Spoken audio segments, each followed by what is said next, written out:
दोस्तों, मैं आपके साथ सज्जन सिंह आज लेके आया हूँ आपके लिए नई वीडियो और भारत की प्रमुख नदियाँ। तो भारत की प्रमुख नदियाँ हैं, ये मैंने चित्र बनाया है पहले इंडिया का और इसमें ये नदियाँ दिखाई गई हैं। ये मानसरोवर झील से यहाँ निकली हुई 3 नदियाँ प्रमुख हैं। ब्रह्मपुत्र नदी जो पूर्व की ओर बहती हुई अपने इंडिया में प्रवेश करती है पूर्वी राज्यों से, और इधर ये सिंधु नदी जो जम्मू कश्मीर से होते हुए इधर पाकिस्तान में चली जाती है। तीसरी नदी है जो सतलज नदी है, वो यहाँ पर दर्शाई है इस लाइन के द्वारा। और जो नदियाँ हैं ये झेलम, चेनाब, रावी और व्यास, ये नदियां इधर बनाई गई हैं। ऊपर की जो नदियां हैं उत्तर की कश्मीर की, और ये भारत की ये जो लाइन है ये मोटी वाली, ये भारत का अपवाह तंत्र दिखाया है। जो नदियां इस लाइन से उधर हैं वो बंगाल की खाड़ी में गिरती हैं, और जो नदियां इधर की हैं वो अरब सागर में गिरती हैं। तो देखिए अरब सागर में गिरने वाली नदियां कौन कौन सी हैं। तो एक तो ये लूनी तो रेगिस्तान में ही खत्म हो जाती है, विलुप्त हो जाती है, ये पता नहीं पड़ता। लेकिन अरब सागर में गिरने वाली 4 प्रमुख नदियां हैं, एक साबरमती, एक माही, एक नर्मदा जो अमरकंटक से निकलती है, महाराष्ट्र के अमरकंटक से निकलती है नर्मदा, और ये महाराष्ट्र यहाँ गिरती है, ठीक है। और दूसरी है अपनी ताप्ती नदी। ये 4 प्रमुख नदियां हैं जो अरब सागर में गिरती हैं। इधर आते हैं, इधर जो बंगाली खाड़ी में गिरने वाली नदियां हैं, प्रमुख नदियां कौन सी हैं। सबसे मेन हमारे भारत की जाए तो भारत की सबसे लंबी नदियों में मशहूर है गंगा नदी। गंगा नदी ये देखिए यहाँ से निकली है और ये चित्र द्वारा बनाया गया है, यहाँ पर जाके गिर जाती है।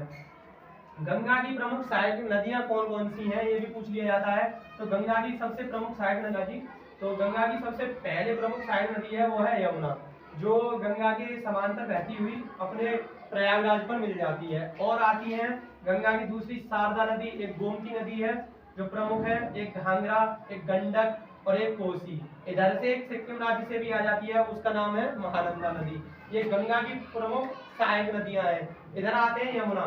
यमुना की भी कुछ सहायक नदियां मशहूर हैं, 4 सहायक नदियां हैं ज्यादातर यमुना की, वो है एक चंबल, सिंध, बेतवा और केन, ये यमुना की प्रमुख सहायक नदियां हैं। जो दक्षिण भारत से गंगा में मिलती है वो है सोन नदी। वो गंगा में जो गंगा मिल जाती है दक्षिण भारत से, वो कौन है, सोन नदी। और इधर जो दक्षिण भारत की नदियों में बात कर रहे हैं तो सबसे पहले आती है महानदी। ये महानदी है जो इधर अपना डेल्टा बनाती है, बंगाल की खाड़ी में गिरती है।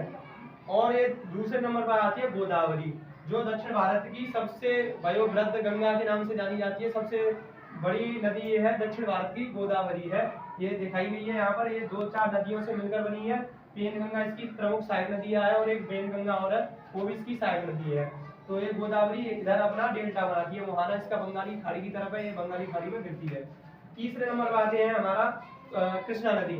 कृष्णा नदी यहाँ से निकलती हुई ऐसे बंगाल की खाड़ी में गिरती है, जिसकी प्रमुख सहायक नदी है हमारी तुंगभद्रा, जो हमारे दक्षिण भारत की प्रमुख नदियों में से एक है कृष्णा नदी, और इसकी सहायक नदी कौन हो जाती है, तुंगभद्रा। लास्ट में चलते हैं कावेरी। एक कावेरी नदी है जो अपना मुहाना इधर बनाती है, ये भी डेल्टा बनाती है, बंगाल की खाड़ी में गिरने वाली ज्यादातर नदियां सभी अपना डेल्टा बनाती हैं। इनके मुहाने इस तरह होते हैं जो डेल्टा बनाती हैं।